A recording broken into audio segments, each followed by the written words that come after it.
Good morning everyone! For today's video, we're going to continue creating our 2D into 3-dimensional object. So, what are we waiting for? Let's begin! So, select box command and then fill all the walls into 1,500 meters.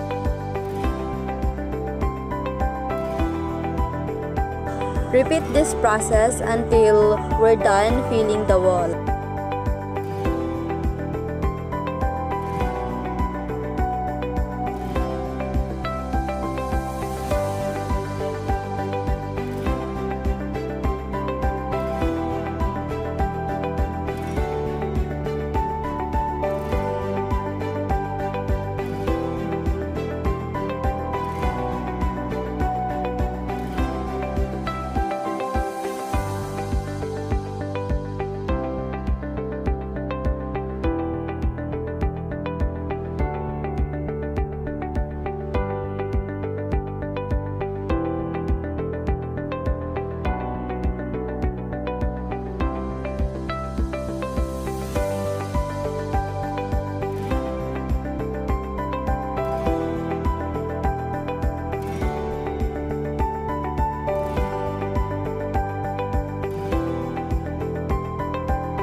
So we're finally done.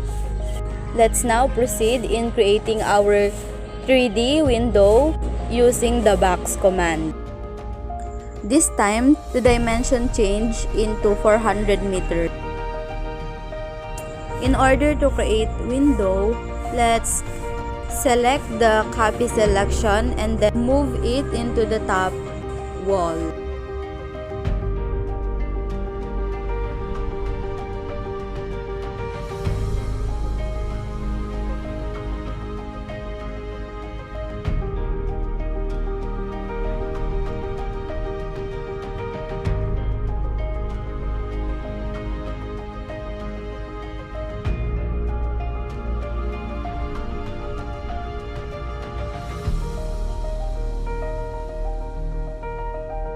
Repeat this process until we're finally done creating our 3D window.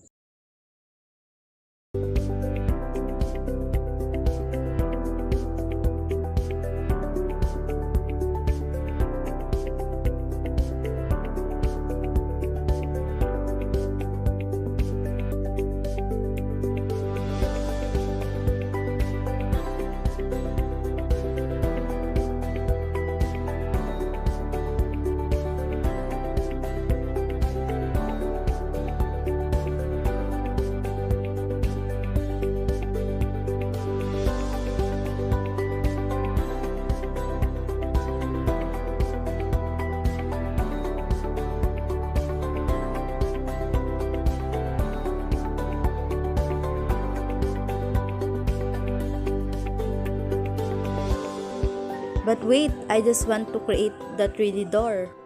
So we need to select the box command and then type the dimension into 400 meters. And then type move command to move the objects into the top of the wall.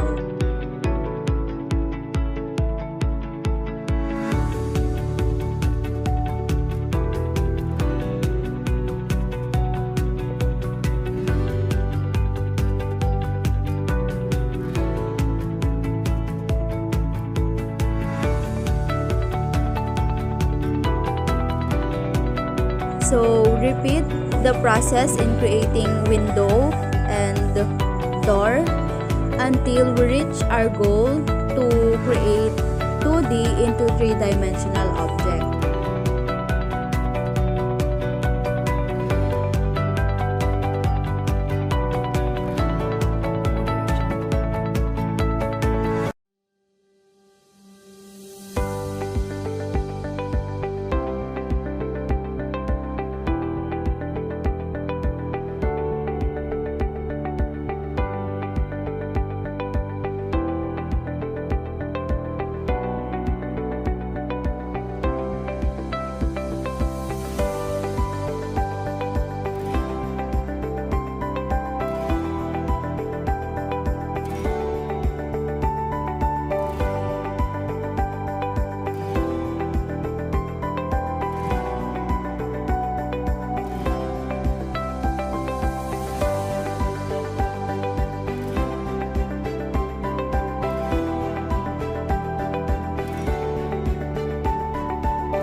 As you can see, the window size is not the same. In the first 3D that I've made, the size of the window is 300, but this time I changed it into 400 meters. So that's it. That's the end of my video creating 3-dimensional floor plan using the AutoCAD 2021.